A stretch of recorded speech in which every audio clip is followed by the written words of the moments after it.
Hello and welcome to the Fair Play podcast from Pennington's Manchester Cooper. My name is Eva McHale and I'm an associate in the commercial dispute resolution team. My co-host today is Andrew Hayward, a partner in the employment team and head of our firm's sports sector. Hello everyone. In this series of our podcast, Going for Gold, we speak to athletes, coaches and others about their journeys in and around elite sports competitions, including the Commonwealths, World Championships and the Olympics and Paralympics. We're joined today by Jenny Tong, GB weightlifter, British record holder, former regional and national youth coach, and non-executive director and chair of the Athletes Committee of British weightlifting.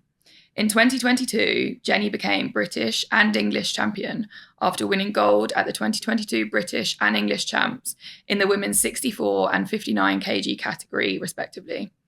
She also advises on sports governance and sustainability as a consultant at I Trust Sport, a sports governance consultancy dedicated to improving the governance of international sport. Finally, she's got a master's degree in law. I think describing Jenny as a high achiever might be the understatement of the century. Thanks for coming in today, Jenny. Thank you for having me. Hello. This episode will focus on Jenny's background and the arrival to top flight weightlifting, her experience as an elite athlete and her aspirations for the sport, primarily from the perspective of safeguarding athletes and national governing bodies' duty of care. Jenny, for the listeners, please can you share your background from your early days and the journey that you've taken to arrive as one of the best weightlifters Britain has seen? Of course. Growing up, I was very sporty. I just loved to be trying to compete with my brother and trying to be faster than all the boys. And I never really felt like there was a space for me in that. I always felt like I was in competition with others, but not necessarily in a competition of my own. And that meant when I got to being a teenager and suddenly it wasn't cool to do sport, I just sidelined it because I wanted to fit in. And I'd never really felt like I'd fitted in up until that point. And I was desperate to just feel wanted in a space. And I'd never really had that in any of my experiences up until that point. And very quickly within my teenage years, I found myself in not necessarily bad circles, but definitely influenced by people who I shouldn't have probably been influenced by. And I started dabbling with drugs. Suddenly I stopped going to school. Then I started getting kicked out of school. And then that culminated with me being permanently excluded. I actually grew up in the south of Spain and we lived in a very small village and there was only one school. So when you get permanently excluded from the one school, that means your education's over. And I was 14 and that really wasn't an option that my mum was willing to consider. So she shipped me off back to England and I went and lived with my dad, moved to Hull, which was a stark contrast to the quaint mountainous valleys of southern Spain. And suddenly I was in Hull and again surrounded by people who, you know, could have very easily influenced me and swayed me to continue that negative journey and that trajectory down a poor path. And I made a promise to myself that I was going to try really hard. I had this second opportunity. I had a chance to prove to people that the time and energy they'd put into me up until that point was worth it. So I knuckled down. I sat my GCSEs. I had 2 years to go from Fs and ungradables to a semblance of some form of education. I had ambitions to go to university and I realised very quickly that if I didn't go and do my GCSEs, that wasn't going to happen. And so I really committed to that, did really well in my GCSEs, came out with 8 A's and A stars, and then I was like, right, okay, what next? And so I started applying for colleges. I was really fortunate to get a place at the Brit School here in London. And so at 16, I moved down to London for 2 years. And again, when you're 16 to 18, living on your own in London, there is a world of opportunity and so many things that could go wrong. And I was really committed to not allowing that to happen to me. And so I tried to keep a steady head for 2 years, but again, started feeling myself swaying different ways and getting pulled in different ways where I as a distraction technique of things that were happening in my private life and opportunities that I'd never really had, to see the world and to experience the world. And so again, when the opportunity came to go to university, I was like, right, seriously, Jenny, this is it. You've spent 4 years up until this point fighting your own demons to get to this place. Don't mess it up. And so my first thought was, right, I'm not going to go into student halls because I know I will be surrounded by individuals who this will be their first time away from home. All they're going to want to do is drink and party. So I rented my own place. And then I thought, I'm not going to do Freshers Week, but instead I'm going to go to the sports fair. I'm going to find a new hobby and I'm going to commit to that hobby as a distraction technique. So I went along to the sports fair. I initially, being from Hull, big rugby city, so my family are very rugby orientated. I thought, I'll join the rugby team. Obviously, rugby has quite a large drinking culture anyway. Yeah. So I started making a beeline towards the rugby stand, and all of a sudden, over this crowd of people, I just heard this voice shout, you look like you'd make a good weightlifter. And I just knew, for some reason, I knew this person was talking to me. I turned, I was like, me? And she's like, yeah, you.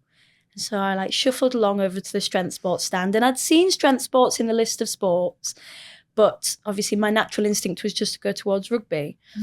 And that was it. Changed my life. Just that one recognition from that one individual. I went over to the strength stand. I signed myself up for a free taster session. Again, it was free. I had nothing to lose. I had so much time on my hands.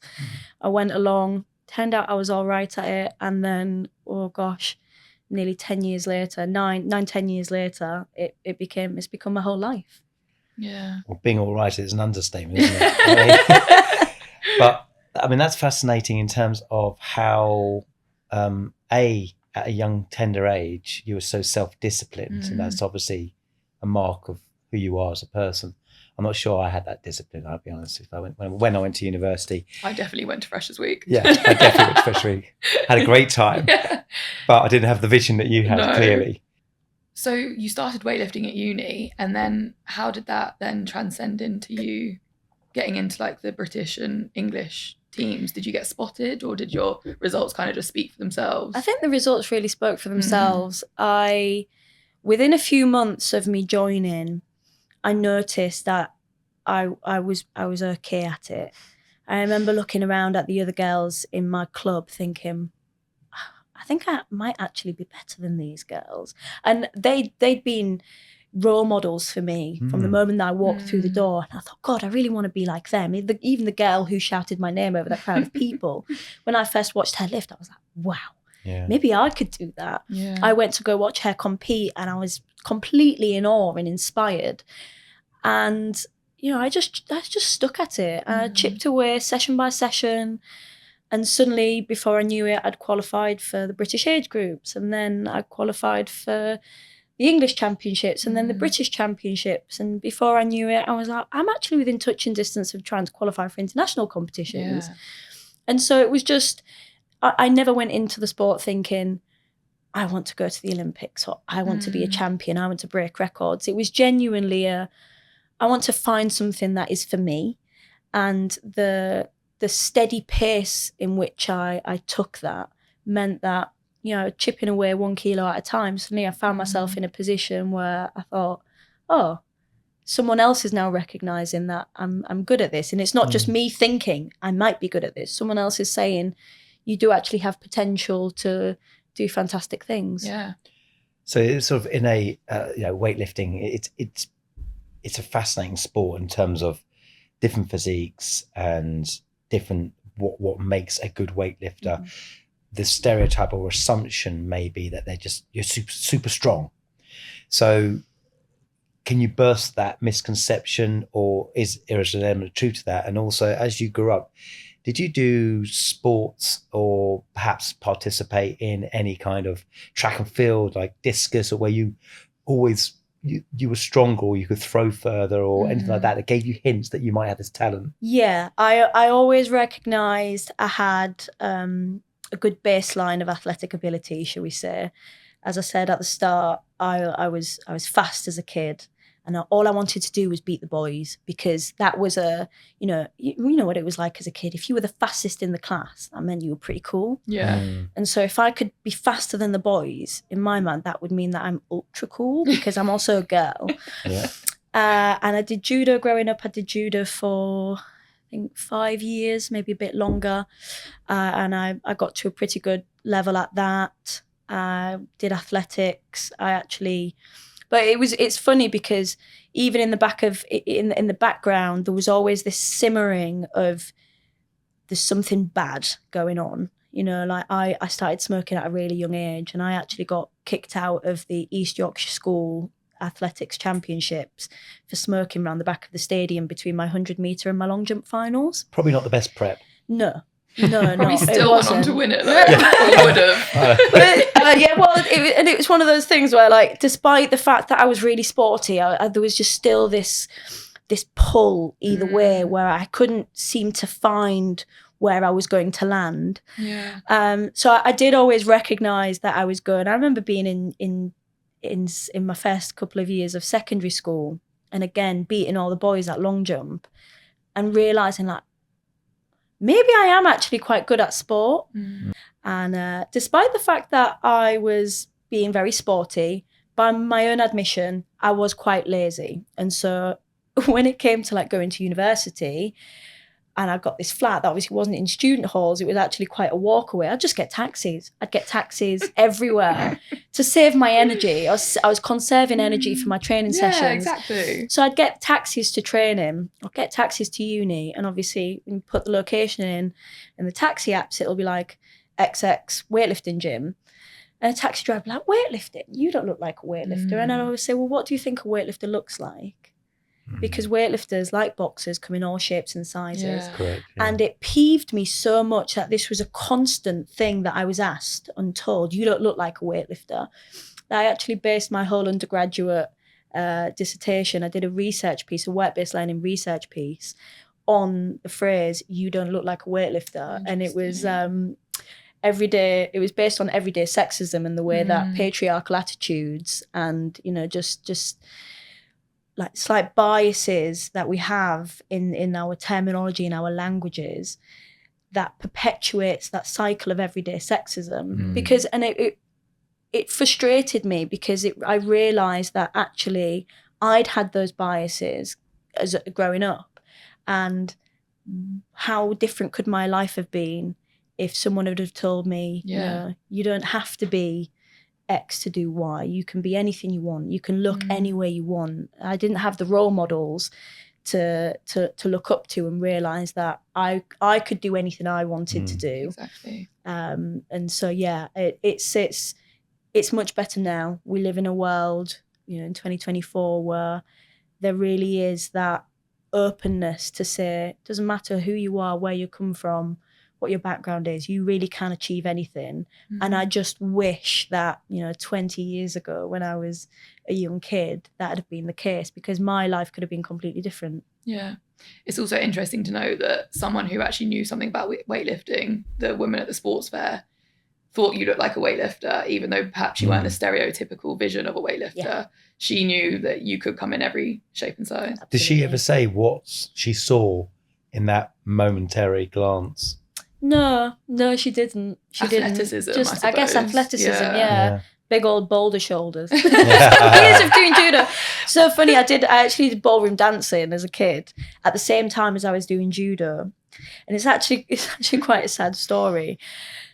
I was doing judo and I was good at it, and I loved dancing. And my dance teacher turned around to me and she said, "You can't dance the female part. You're going to have to be the male lead in a same-sex pairing." And I was like, "Why?" And she said, "Your shoulders are too big, you're too broad. No way. You can't I thought I could relax my shoulders, but she was like, you're just too strong up top to So be you there to dominate. hold." Yeah. Okay. And so I swapped to the male part. And saying that to a young female as well. That all That she wanted to language. do was fit in with the girls. Exactly. Yeah, that's brutal, isn't it? Although I've got a challenge for you. I think I thought of it as you were talking about that. It's really interesting about sort of preconceptions and bit of openness to be able to do anything that you want to do. I've got a challenge for you: sumo wrestling. Well, I know we're going to talk a little bit later about a few of my injuries, so hold that thought. Okay. Good Perfect. answer. Perfect. Good We'll come back answer. to it. So you spoke about coming into the sport, you saw it as kind of a hobby at first. But as you started to get really good and know that you were getting really good, how did your performance aims change? So presumably as a 2022 champion, British and English, in your weight categories, a Birmingham Commonwealth spot was, a very real aim.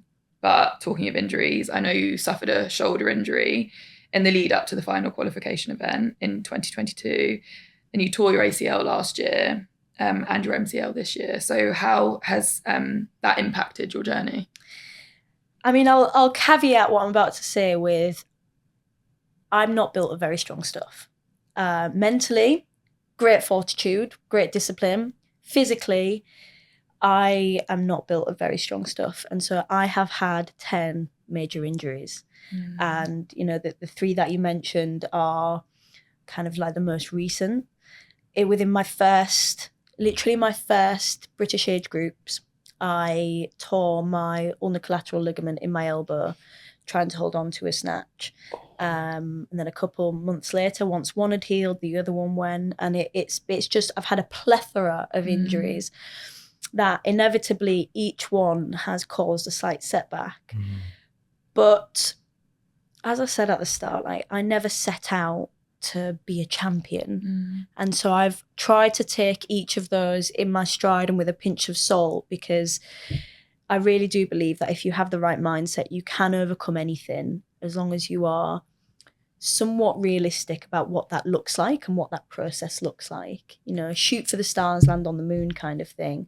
As long as you keep pushing forward in a safe and controlled way, then you can continue to have ambitions.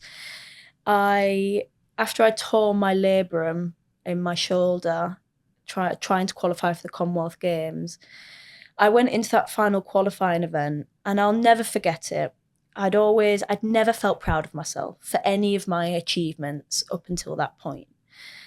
Even winning the British Championships was very bittersweet, because in order to win, I had to beat one of my best friends who was going through quite a difficult time. And I think I'm maybe more of an empath than I give myself credit for. And so I didn't really celebrate that achievement. Going into the final qualification event, being quite severely injured, I was dosed up to the nines with very strong painkillers. And I made a promise to myself that whatever happened, I would walk off that platform proud of the fact that I'd got that far, because 16-year-old Jenny would have never believed it. That I'd even have the opportunity to do that.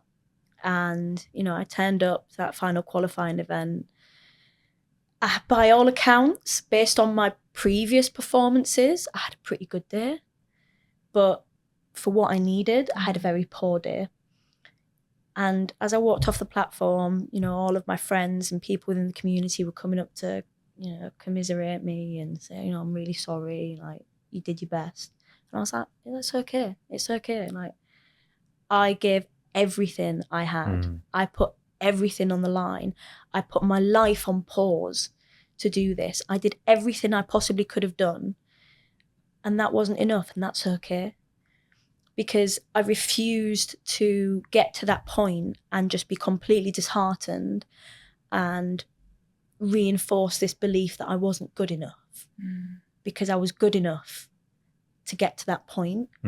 And one day, one injury, one lift wasn't going to define, going to one competition isn't going to define who I am. I am much more than Jenny the weightlifter. And so not going to this one competition isn't going to change who I am and how I view myself. And I was very fortunate that even though I didn't go to the Commonwealth Commonwealth Games that year, I did go to the European Senior Championships, and I lifted more than I'd ever lifted before. I snatched 85 kilos and fought for dear life to clean and jerk 104 kilos. And I had a fantastic competition, and that's enough, And even after that, I did my ACL last year. I fully ruptured my ACL. So I've not actually had surgery on it. I don't have an ACL in my left knee anymore. Within I think it was 2.5 months of fully rupturing. No, within a month and a half to 2 months, I qualified for the Commonwealth Championships out in India. And I just had the mental fortitude to be like, do what you can. Like I said before, shoot for the stars, land on the moon. If you don't qualify, that's fine. But if you don't try, you'll regret it. And so I did my best to try and qualify. I managed it. I flew out to India within, I think it was like 3 months after I fully ruptured my ACL. Came back, had 2 weeks, and then went to the British Championships, got a silver medal. And for me, it's very much a case of I recognise my own weaknesses, that is that my body will let me down. My body, although it's been put under a lot of strain. It has. It has. And I don't think I was ever meant to put it under this much strain. No. And I'm incredibly proud of what my body does for me. And I actually, going back to your sumo wrestling point, I actually did it wrestling. Oh no. Oh, which one? My ACL. So I was about to do a talent transfer to British Wrestling. Wow. And I was at a training session, and I wasn't feeling particularly strong or stable on that day, and I think I was just mentally not quite in the room. And I was wrestling against a boy who'd been doing it for many, many years because there were no girls. And he just pulled me down, and I felt this pop. Ooh. And then I was like, "Ooh, that didn't feel great." Go back in. I went outside like with my knee, and I was like, mentally, I think I'm just, as an athlete, you feel pops and clicks all the time. So I was like, "Oh, it's fine. I'll go back in." Pulls me down again, pop. And I was like, "Oh, that doesn't feel great." And so I left, gave it a couple of hours, and I was like, "Do you know what? I'll do? I'll just go to the gym and do some squats." As you do. As you do. Oh. So at this point, the theory is I'd torn my ACL. Yeah. Oh. So then I go to the gym and I'm loading weights onto the bar. I turn to pick up a weight, obviously rotated my knee and then just went pop, pop. And my knee went buckled 2 sides, and I dropped to the floor holding this 20-kilo plate.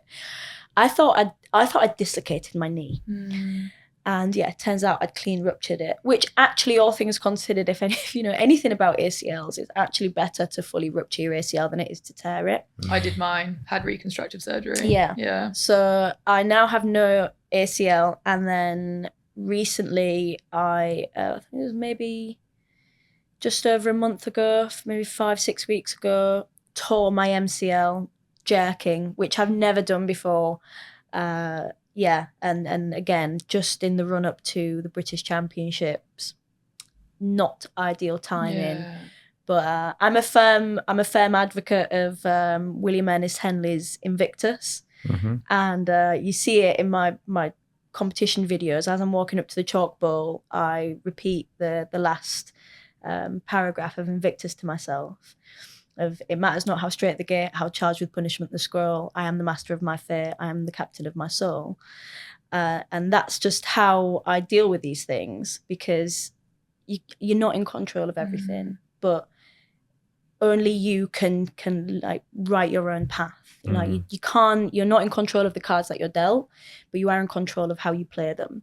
And so I was like, right, okay, I have a torn MCL. Not ideal. Not the end of the world. Do what you can. And if you get there, great. If you don't, fine. Yeah. So I compete in 2 days. Oh, wow. Wow, we're even more privileged that you're here now with us. Yeah, well, thank you. You should be training. It's fine. We haven't got any weights in the office, so I don't think us. I'm not sure the building supervisors would be too keen on me dropping the weights anyway. You can use the table if you wish for a bit of practice. I mean, that's really, very powerful story, but it's also perspective. That's the key to what you're saying. But if I may intrude a little bit on the emotional side, because it's something that I can only imagine, so it'd be great to hear from someone who has been there.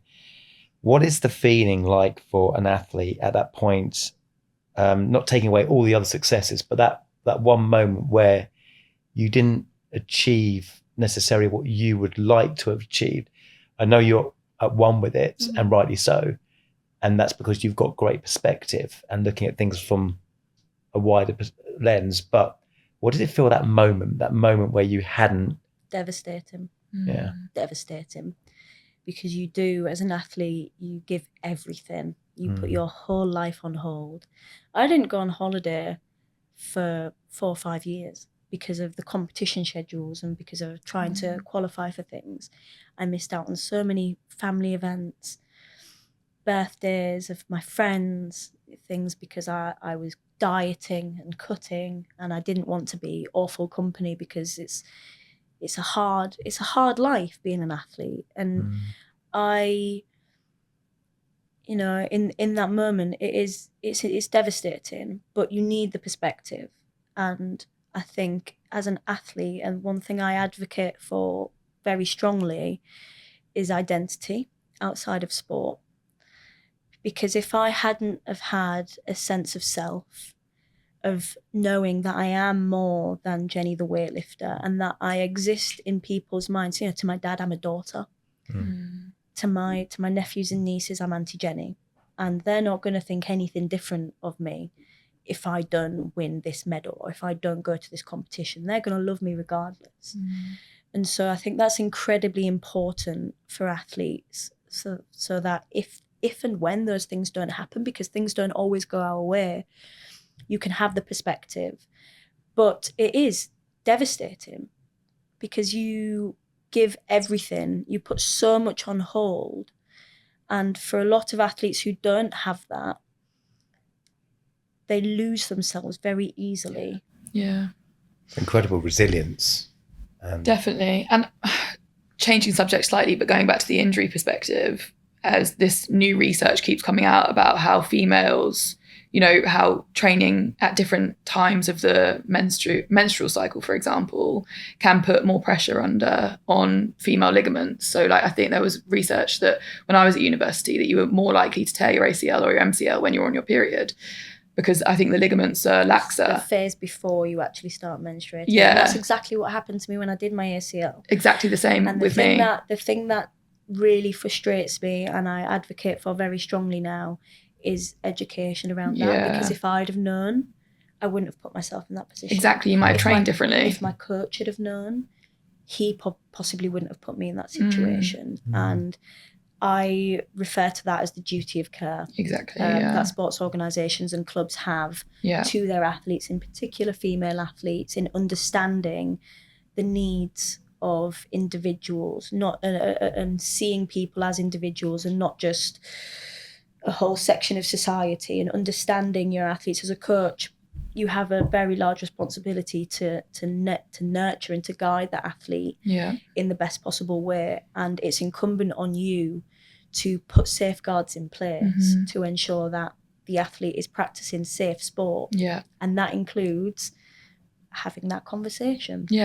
And recognizing that the sort of normal training schedule would have been based on a man's performance, and recognizing that it has to be tweaked for females. Absolutely. The importance of adaptability. I mean, no doubt we'll come on to that area in due course, but I want to sort of come back to that resilience.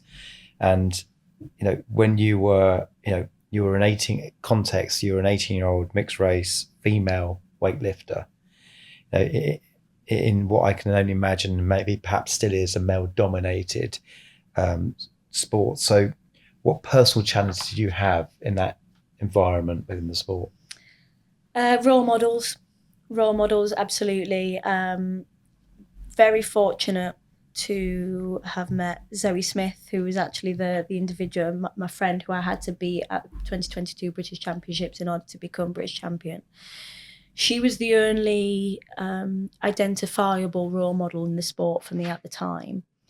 And it's difficult because up until that point, I'd really not had someone I could look up to and be like, wow, I want to be like her. And prior to me knowing Zoe, I'd seen a picture of her on the side of a bus just after, it was either just after or just before the London 2012 Olympics. And I remember thinking, wow, I didn't realise women could do weightlifting. And then it just went out my head. And then suddenly I met her and I was like, oh my God, Wow, So weird. She's famous. Oh my God, I'm stood next to royalty.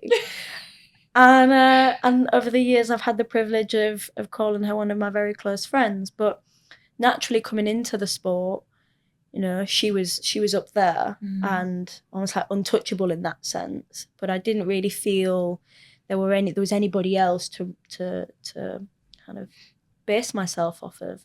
But also, there's a great power of mentorship, and there was no one to offer me any form of mentorship that wasn't a white middle-aged man. And so all of my mentors up until this point have been white middle-aged men, and they've been fantastic mentors, and I'm incredibly, incredibly grateful and thankful to the time and energy they've put into nurturing me and providing me with opportunities to grow and to thrive. But that was a huge gap in me not ever being able to feel like the person that is mentoring me really understands the perspective that I have and my vision for change be if I'd have had a mentor that I saw myself in. Or someone who enhanced those views and encouraged them rather than try to shut them down. Absolutely. And I suppose then you question why you are perhaps on a board, if not for sort of performative show of having a non-male, non-white person on a board. Absolutely. Yeah. Well, I mean, it's never been lost on me, and I joke about this, but I firmly believe that I was brought on as a token. Yeah. And that's part of the frustration that they share, is that, we thought we were bringing on this token, and she's actually got views. She's actually got Challenging views, us. and she actually wants us to do things, and is actually a thorn in our side in that respect. Yeah. And I don't think I don't mean that to say that they're intentional in doing that, but the reality is with a lot of governance, there are a lot of tick boxes that have to be ticked. Otherwise, you are heavily critiqued. And so I get it.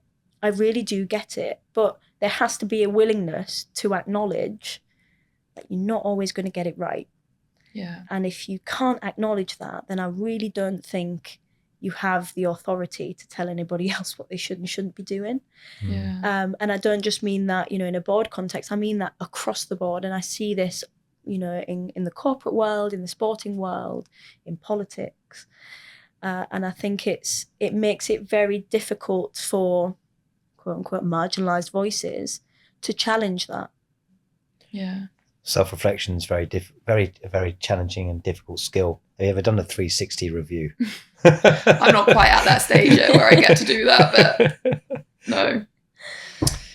So I think that's a really interesting topic, and we'll come on a bit later to how you see people being able to improve like the experience and opportunities for females working in sports governance. But as your primary expertise is safeguarding, is that right to say? I wouldn't necessarily say safeguarding.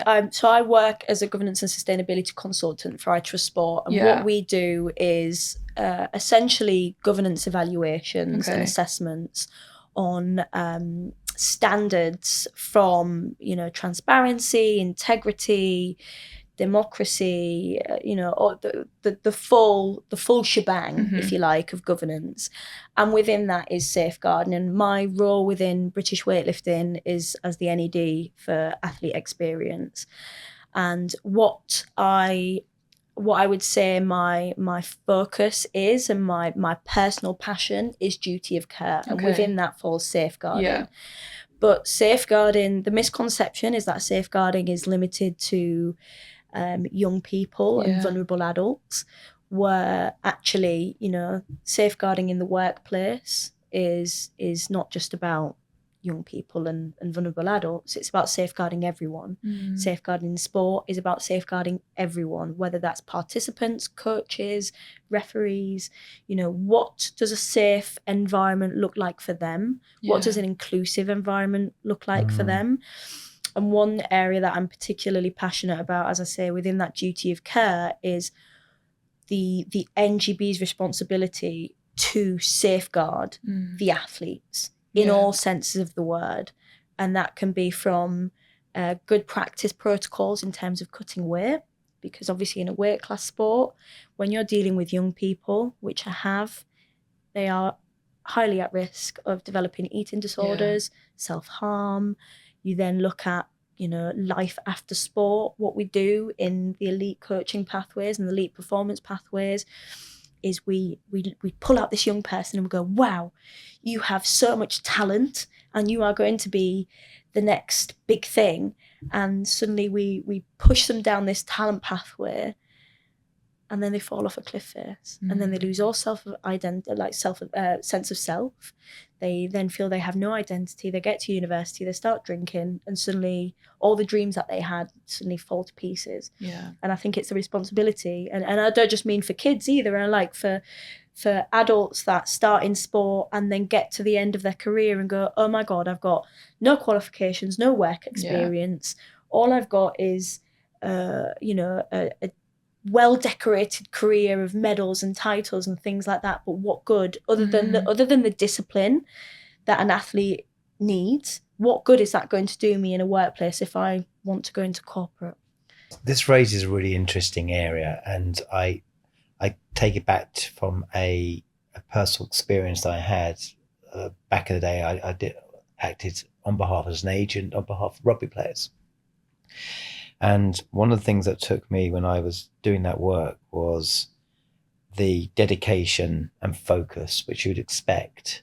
So all the hallmarks of what you've talked about. And one of the things as an agent you're looking for is longevity in career and earnings, obviously, for the player. And we were looking at how we could prolong the career, not from a playing career, but in terms of looking at planning. The career is coming to an end at some point, and what can we do afterwards? And there was a couple of suggestions that were discussed with the player that I'm referencing, but such was his focus and dedication to the sport at that moment and living that moment for what it was. He didn't, not necessarily wasn't able to see beyond, but he didn't want to see beyond because he was focused for the moment. So with that experience against what you've just said, I obviously I'm not in a position to disagree with what you say, because it's, you have first-hand experience, I don't. But how does an NGB address that if the focus of the athlete doesn't align with what you say would be a duty of care to have a sort of more holistic responsibility of an athlete? Well, there's that age-old saying, you can lead a horse to water, but you can't teach how to drink. I think as long as you provide those opportunities, then you are meeting your duty of care. And as long as you say to that athlete or that rugby player, these are the options for you. Would you like to do a course on this? And that conversation arises every 6 to 9 months, maybe annually, part of the annual review. Would you like to do a CPD? We have some budget for you. As long as you are proactive as the NGB in providing those opportunities, it's their responsibility whether they want to take it or not. But not doing so, I think, is a dereliction of your responsibility to the athlete. So that then raises a follow-on question then, because I use the example of rugby just because that was the context of what I have my experience. Obviously, could talk about football, but football's almost too easy to talk about because there's a lot of money in football. There are a lot of, as you know, in a lot of the sort of minor sports, call them commercially minor sports, is probably a better phrase, there isn't the money. So have you got any views on how that NGBs can address that? I think collaboration and partnership is really, really important. As a agreeing with you, NGBs don't have a lot of money, but if you pool resources, then you can make the most of what you have. And there are programs, there's TAS, there's DICE, there's all sorts of things out there that you can tap into if you have the willingness to do so. I don't think, we talk like there's talent transfer programs, right? Where if you're not necessarily great at gymnastics, or you're good at gymnastics, but there's someone a lot better than you, but you might make a fantastic weightlifter, British gymnastics and British weightlifting will have that conversation. So why can't British gymnastics and British weightlifting, I use them as an example, but it could be any NGBs, have that conversation of, what do your education programs look like? Do you have partnerships with Learn Direct to do any CPD programs? And there are hundreds and thousands of companies out there that would love to be partnered with a sport, because it actually looks really good on them as well. And so if you're proactive in looking for those things, then there's always something in the market that you can tap into. And we're talking about kind of trying to transform the vision of an athlete from a sporting commodity, I guess, into a full human and living that full human experience. But I guess there's loads of different nuances within that. So what do you think are the primary safeguarding concerns in weightlifting today? So I would obviously, speaking for myself here, but also in my broader experience, injury prevention. Yeah. There is a lot you can do, and I've been in British weightlifting as an athlete, as a coach, and as now as an NED, and I've seen how that has progressed over time, and there is a lot more time and resource put in to, especially since we've been in receipt of UK sport funding more recently, a lot more time and resource put into injury prevention and the sports science side of it, and really tracking any changes that are seen in the athlete, whether that's physically, whether that's hormonally, whether that's lifestyle, and what impacts those could have. You know, we're talking about young people, young girls in particular, you know, going through puberty, and young boys going through puberty, the impact that's going to have on their body, how they move, tracking that and monitoring that. That's a big safeguarding concern, in that, you know, if you don't do it, and as a result of you not doing it, the athlete gets injured, then not only have you robbed the NGB of an opportunity to get a medal, you've put that athlete at risk when you could have prevented something happening. And that, for me, is one of the biggest safeguarding concerns, because, as is proven with myself, injuries will be the thing that get in the way of you achieving what you could potentially achieve. So we've talked about, I was going to also ask about the sort of infrastructure, but obviously we've touched upon that, and what is clear is there's a lack of infrastructure in terms of dealing with safeguarding concerns. So what are your aspirations for the sport from that perspective?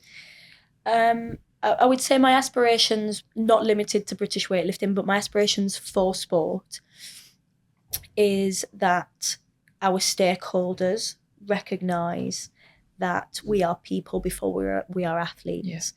And UK sport have done well in implementing a slightly new framework of thinking. So the UK sport tagline used to be win at all costs, and now it's to win and win well. And I think that slight shift in approach is integral to underpinning this narrative of, yes, we want to win, but you need to win safely. And the main takeaway for me is that all sports, regardless of whether you are FIFA, you know, whether you're the big football associations, or whether you are, you know, I don't know, dance sport, it is important to recognise that safeguarding doesn't start and end with abuse and harassment and all of those things. That safeguarding is actually creating safe environments, and that environment should be looked at holistically in every aspect: food, lifestyle, you know, nutrition, external factors, understanding, you know, it's well known that an athlete needs a support network. It takes a village, right? And that is part of safeguarding, of recognising that it's going to take more than just the athlete and the coach to get them to their end goal. And so how do you, as that village, as that network, communicate with each other, create safe environments for the athlete, create sustainable environments for the athlete? So my aspiration is that by the end of my career in sports governance, my input will have been some form of change, tangible change that is seen and experienced by athletes, and that athletes feel nurtured and supported and not disposable. And I think what's very interesting for me from our conversation so far is I think when people look at safeguarding, they assume it's keywords like vulnerability, exposure, and young children. That's what you think when you hear the word safeguarding. But I've written down some sort of keywords that came out of what you're talking about. And actually we're talking about maximizing potential, support, education, health, injury, the environment. So it's a much, much wider and bigger animal than just vulnerability, which is obviously the classic assumption that's what we're focusing on. So rather than it's not safeguarding, it isn't just about children, it's actually about all athletes at whatever stage they're at. And I think just focusing on one perhaps headline grabbing topic, I guess, where weightlifting was in the spotlight and talking of grey areas, which perhaps slightly is now more of a black and white area. New Zealand weightlifter Laurel Hubbard was the first openly transgender woman to compete at the Olympics at Tokyo 2020, but would now actually find herself ineligible for Paris 2024. And I think we're really interested to get your view on the International Weightlifting Federation's decision to ban trans athletes from competing at Paris 2024. Generally, your view generally, and also from a safeguarding perspective. In the context of Laurel Hubbard, one thing I didn't like about that whole process was the backlash she faced for simply meeting eligibility criteria. I did like that. While she was competing against one of my very good friends, Emily Campbell, I really didn't like the fact that so many institutions and news outlets framed her as a villain when all she was doing was following the rules. The rules were there. She saw an opportunity and she grabbed at that. Wouldn't we all? Yeah. I think one thing to recognise is that up until that point, it hadn't happened. And so sometimes you need the experience of something happening in order to put rules, regulations and safeguards in place. It almost as a learning experience. And the trans athlete conversation is a new conversation, and there is going to be trial and error. And again, this comes back to what I was saying about accountability. If you can't recognise that, right, we didn't quite get it right, let's regroup, refocus, try again, then you're never actually going to make any progress in terms of making sport inclusive. Sport should be safe and inclusive for everyone. There is a space for everyone in sport. And that means that you sometimes have to reimagine what your sport looks like from where it is to what it could be. And you're not going to get that right in one fell swoop. Like, it's not going to happen. So to frame it as the IWF or the IOC or whoever are excluding trans athletes from Paris, I don't think is a fair representation of the conversation that is happening. Yeah.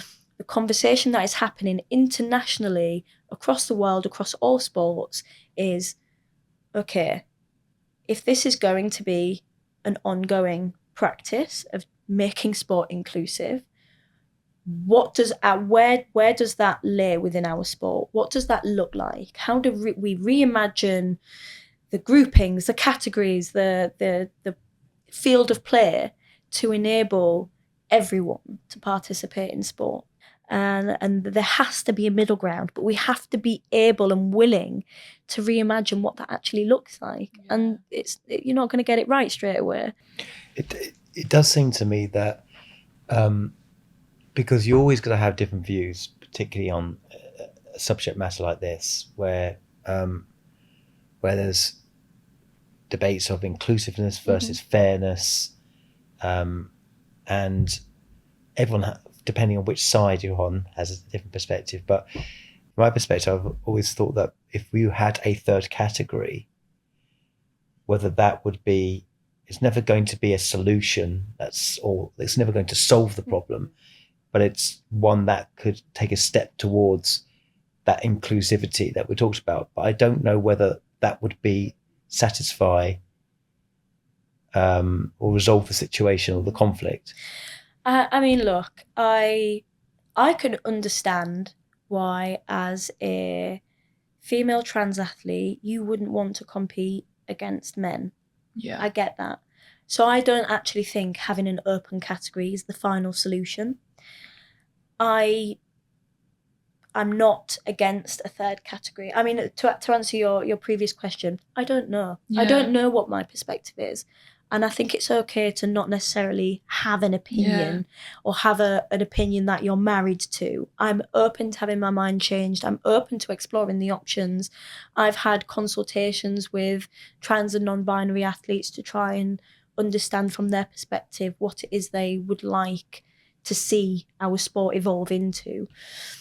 And so I can get on board with a third category, but the reality is that's great in theory, but in practice there aren't actually enough participants to make that genuinely, truly competitive. Yeah.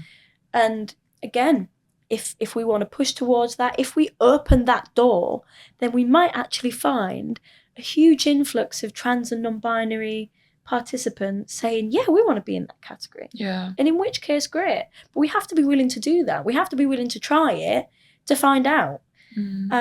So therefore, it's the responsibility of the sporting organisers and the NGBs to have a bit of a trial and error play around. And that's no bad thing.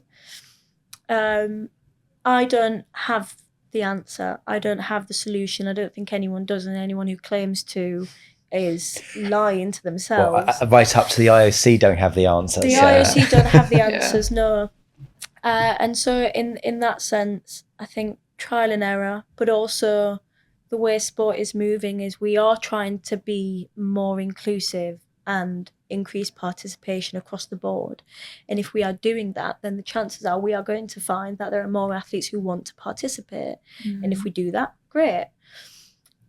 With a lot of sports now, the way that the selection criteria, the participation criteria is based is on your levels of testosterone and whether you have transitioned pre or post puberty. Now, I have no issue in saying that I, as a 27-year-old female, wouldn't necessarily be comfortable competing against a 27-year-old trans female who had transitioned post-puberty and had all the benefits of the testosterone boost through puberty. And obviously, you know, as you take testosterone blockers and everything that is involved in that transition, you do lose some of those benefits, but they will always still be there. Well, physiologically, the physiological benefits. Yeah. In the same way that if someone is, in the context of sport, doping, you know, does years of taking steroids and then comes off the steroids, yes, they're not going to be as strong as when they were taking the steroids, but they are still going to have some underlying benefits of doing that. And so there's a question of fairness there. And so I have no issue with saying I don't particularly think that that's fair, but I do take issue with ostracizing a part of the community and civilization to say, well, I don't think you should have a space in sport, because I don't think that's right. Yeah. And we spoke earlier about perhaps when you first joined the board, there potentially being some sort of performative shows of, you know, having a non-white, non-male person on the board, and how important it is to avoid tokenism. So can you tell us a bit about what strategies are in place for not only providing those opportunities, which can fall foul of, you know, tokenism, but also promoting and nurturing female leadership in sports governance? And one thing I will say on that is that I wasn't the first non-white female to be on the board for British weightlifting. There was already a woman of colour. I think I'm not sure what her ethnic background is, but the main thing, and I touched on it before, in mentorship and recognizing, like, I was very young when I joined the board. I was 2020 or 20, late 2020 I joined the board, so I was 24, which is a very young age to be a non-executive director, and I didn't know what I was doing. But like the reality is, I didn't know what I was doing. I didn't really understand what was expected of me, but that also meant that I went in not naively, but openly, as in, right, we are all sat around a table because we have a responsibility, because we all supposedly want the best for the sport. So, like, what are we doing about it? As opposed to understanding the party line that has to be drawn. And I actually view that as a strength. Yeah. Because it meant that I wasn't just going to succumb to the pressures or the expectation of what I thought the people around the table wanted of me. You were unprimed. Exactly.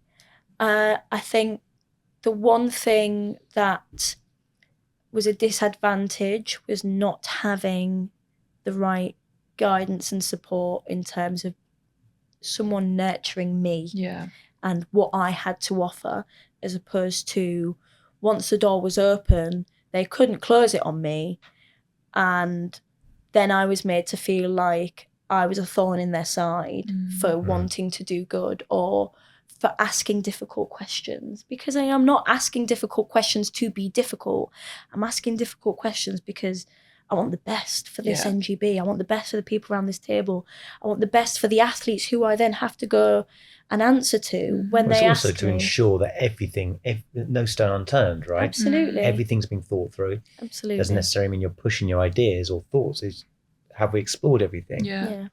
And so I would argue that the area of focus in that respect shouldn't necessarily be on, like, the upskilling of the individual, but a shared understanding around the table, or a reinforced understanding around the table of why we're all there. And when you bring new people on, again, like, nurturing them for what they have to offer, and upskilling them where they may not have the experience, but upskilling them in a way that plays to their strengths and works on their weaknesses, rather than trying to dull down their strengths and pull them in line.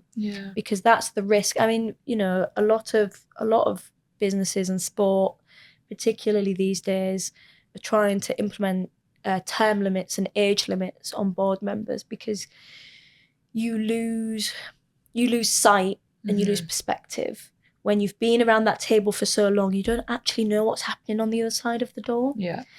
And I think that's really, really important. And so if my strength was that I was fresh around the table, fresh off from the other side of that door, understanding what the perspective is of the athletes, understanding what the athletes want and what the athletes need, and what the coaches are saying at the coalface, what the narrative is about the decisions that are being made above them, then that needs to hold some weight. And I think it's incumbent on the people who are sitting on those nomination committees to nurture those strengths and weaknesses in their candidates, and provide them with the opportunities to thrive in that executive space, rather than feeling like they're being fed to the lions. Which, and I say all this, like, my experience at British Weightlifting has been positive. It's been positive because I have learned a lot. I think I offer the board a fresh perspective, and over the years that I've been on the board, that relationship has developed, and it takes time, especially in the context of me somewhat being perceived to be a difficult character, for them to understand where that interest lies, that I'm not trying to be difficult, I'm trying to do the right thing. And it's just interesting, isn't it? It's a question of motive. People are always trying to assess and prejudge what motives are, where you're coming from, why are you asking these questions, and then it becomes about them and about are you trying to undermine me? Are you trying to show I'm incompetent? What's your agenda? Are you trying to get me out of the board? It's actually, it could be as simple as you say, as I'm just trying to do the best and best for the sport. So thank you for talking through your journey to date. And I can say this as being older than you, at the sprightly age of 27, you've still got the world ahead of you. So what is, for our listeners, tell us what is next? Obviously not next 2 days. We know what you're doing. But what is next for you in your journey? Do you know what? I actually have no idea. And I'm quite honest about that. I think I have, since moving back to the UK at 14 and deciding that I need to get my act together, I've always had like 5-year plans, and I've always been very honest in that I have like a plan A, plan B, plan C, so that to almost prepare myself for any eventuality. And I am now at a point where I'm like, I actually don't know what I'm going to do. I bought a house in Sheffield a couple of years ago, and then last year I was like, maybe I'll move back down to London. Just like, I was like, maybe I'll do that, because if I don't leave now, I'll probably never leave. So I actually don't know. I had ambitions to do my LPC, to start my LPC in January, but life works in funny ways, and that just wasn't an option for me.